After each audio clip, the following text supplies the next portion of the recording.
Hi, my name is Rachel Lewis. I'm one of the pediatricians at Columbia University Irving Medical Center here in New York City. And I'd like to talk about how and when to visit your pediatrician safely during the time of COVID-19. I've spoken to many families who have a lot of anxiety about coming to medical settings right now. So let's walk through ways to come and access care in a way that gets you what you need safely. I think the thing to remember about pediatrics is that our job is to prevent illness. During this time, we have kept prevention front of our minds.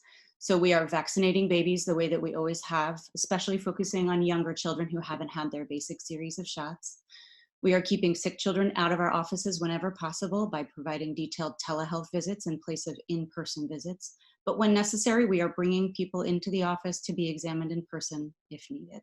My biggest message to families is that before you come to a medical office, call first. Don't walk in, don't come unless it's necessary. If you're not sure, we will help you to figure out when and where you need to go. So when should you go to the office? First, of course, if you have a young child who has a scheduled visit for vaccines, call, confirm your appointment, come. We definitely want to see you. We are set up to see you safely with very little exposure to other people, to extra staff members, to anything that might make you or your baby sick. Do not walk in without calling first. But if you have questions and you call us, there are several options. We can speak by phone, we can set up a telehealth visit that is secure and private, or we can set you up with a Connect account so that you can email us secure questions asynchronously to get questions and answers anytime. And if we think we need to see you in person after one of those means of communications, we will arrange it. One of the other big questions on most people's minds right now is, how do I know whether my child has COVID-19? I'm happy to tell you that in many cases, it is hard to tell because children tend to have a milder course of illness compared to adults. Sometimes they might be sick without you even knowing that they've had the course. Most common symptoms would be things like fever, headache, sore throat, nausea or vomiting, sometimes diarrhea. People also report loss of smell and taste and muscle aches. Of course, many other viruses can do the same, or you might have an asymptomatic version of COVID-19.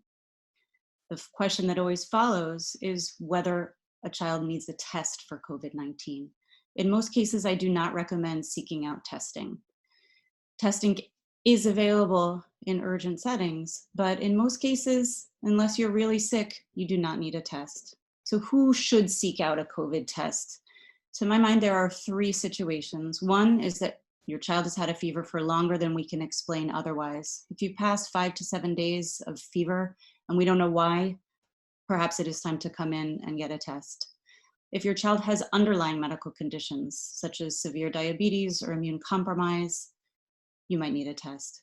And finally, if your child lives with somebody else who has one of those conditions, it might be worth finding out whether or not the child herself has COVID-19 in case we need to isolate that family member. The last biggest concern I want to address is whether you need to go to the emergency room. In most cases, you do not need to go. If you are in doubt, call us first. We will talk you through what needs to happen next. Of course, if there's a severe situation, you call 911 as you always would. But the reasons in my mind to go to an emergency department, whether we're talking about COVID-19 or anything else, are a child who's having trouble breathing, a child who is dehydrated and cannot drink anything, a child who is unexpectedly lethargic and can't be roused as usual, or a child who is crying uncontrollably for longer than you would expect and cannot be comforted. Besides that, there are very few times where you need to go to an emergency room. If in doubt, you always call 911 and go. But if you can't decide, call us. We will talk you through it. We can put on a video visit, can speak by phone. We will help you to solve the problem. Once again, thank you for listening. My name is Rachel Lewis with the New York Presbyterian Morgan Stanley Children's Hospital of New York. Stay safe.